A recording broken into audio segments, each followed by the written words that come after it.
Full-time, her faith in the public school system is virtually non-existent, but she hopes with the help of one former student, they can make a difference.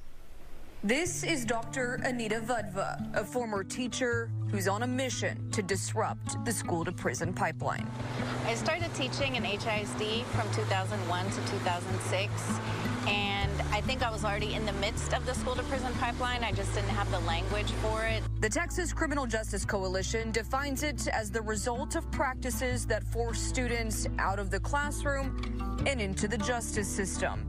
And Vudva says she was a part of the problem. The advice we got is just keep writing them up till they go to CEP. CEP was the Disciplinary Alternative Education Program. On the street, they called it Children Entering Prison. So she wanted to do something about it, looking into what's called restorative justice. It's about the interconnectedness of all people. It's about relationships, building relationships, sustaining relationships, and then repairing harm in community when those relationships are fractured.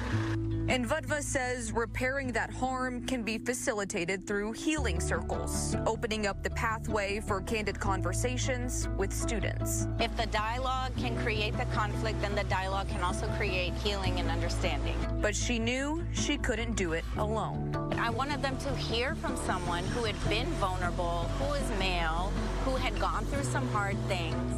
My name is Xavier Chavez. I got introduced to the gang lifestyle around 4th or 5th grade.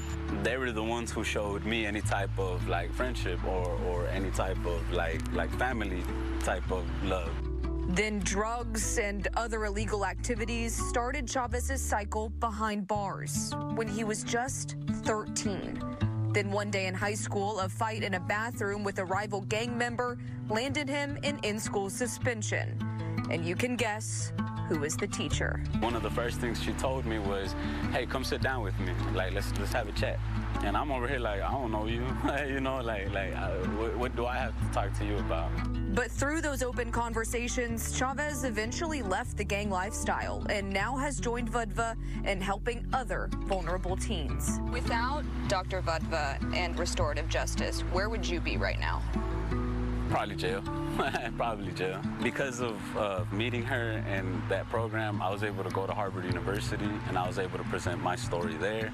And he continues to share his story. Growing up, I had nobody being there for me. So I feel like maybe if someone was there for me, or if I would have heard somebody's story, maybe I wouldn't have gone the way I went. Maybe a lot of the pain that I carry wouldn't be there.